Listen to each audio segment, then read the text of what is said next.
여러분 안녕하세요. 지난 시간에 제가 미국의 중앙은행이 6월부터 QT를 시작했다. 통화 양적인 긴축을 시작했다. 이렇게 얘기했습니다. 그거에 이어서 자 이렇게 이제 비정상적으로 통화가 풀렸던 걸, 돈이 풀렸던 걸 정상화시키면서 걷어들이면은 어떠한 현상이 나타나겠는가 하는 것들을 오늘 살펴보도록 하겠습니다. 물론 이제 QT의 목표는 물가 안정, 그리고 자산시장 하면은 부동산, 증권 이런 거죠. 거품을 제거하는 거, 그리고 지속적으로 안정적인 성장을 하게 하는 기반을 만들기 위해서 필요한 거죠. 자, 그런데 이런 정책을 실시하면은 여파가 어떻게 미칠까요? 특히 한국에는 어떤 영향을 줄까요? 제일 먼저 나타난 것은 필연적으로 금리가 상승합니다. 금리는 돈의 가격이에요.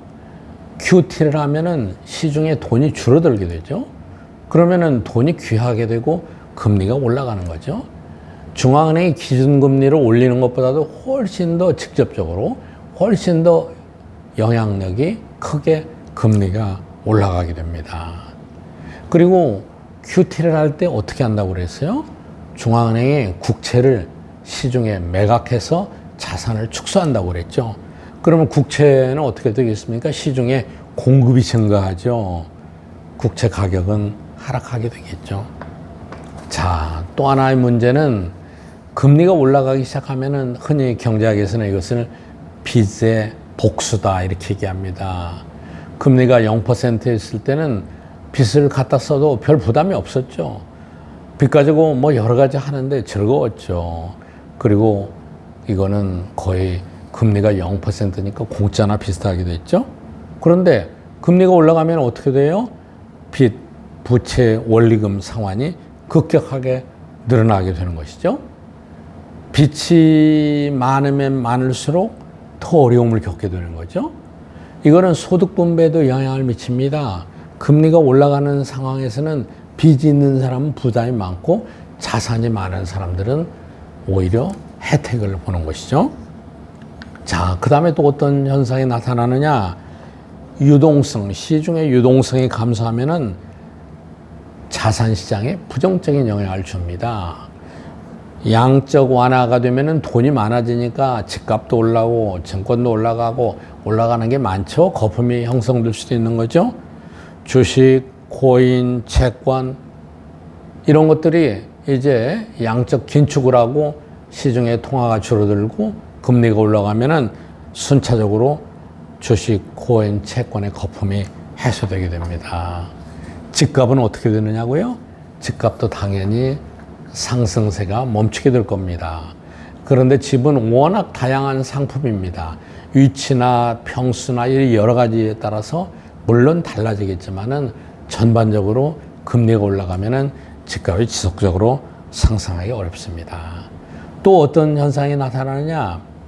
여러분, 증권시장이 활발하고 주가가 올라가고 집값이 올라가고 자산이 올라가면은 여러분 어떻습니까? 기분이 좋죠.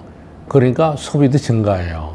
사실은 자산이 올라간다고 해서 자기 소득이 올라가는 것은 아닌데 자산 가격이 올라가면은 소비도 증가합니다. 이것을 부의 효과라고 합니다.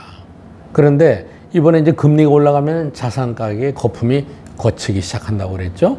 그러면은 부의 효과가 감소합니다. 부의 효과가 네거티브하게 나타나요. 그럼 민간 소비가 줄어들게 되죠.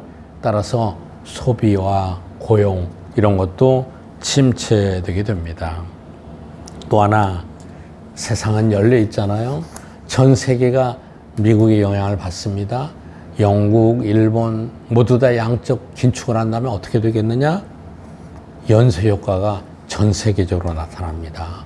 통화 정책의 동조화가 불가피합니다.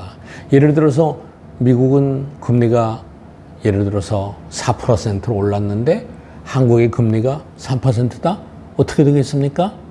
뭐 돈이 적은 사람은 큰 영향을 받지 않지만 엄청나게 많은 규모를 운영하는 기금이나 다른 투자자들은 1%포인트, 0.5%, 0.25% 차이가 엄청난 격차를 가져오죠. 따라서 여기에 투자했던 돈들이 빠져나갑니다. 이미 한국에서도 올해 외국의 자본이 많이 빠져나왔습니다. 국제 간 자본 이동 현상이 나타나요. 따라서 이걸 방지하려면은 불가피하게 우리도 따라서 금리를 올릴 수밖에는 없는 것입니다. 그런데 미국은 앞에 말씀드린 대로 고용이나 다른 경제 여건이 아주 좋기 때문에 어느 정도 금리를 올려도 경제에 큰 타격을 주지 않을 것입니다. 그런데 한국 같은 신흥공업국에서는 어떻게 되겠습니까? 국내 경제 사정도 열악한데 거기에 금리가 올라가면은, 특히 한국에서는 부채 규모가 엄청 많잖아요. 경제적으로 또는 민간에게 끼치는 부정적인 영향이 매우 크게 됩니다. 그러니까 앞으로 정책 당국에서는 경제가 연착륙, 소프트 랜딩 할 수 있게 이 금리, 통화 긴축, 재정 정책들을 아주 신중하게 코디네이션을 해서 실시해야만 될 것입니다. 여러분, 감사합니다.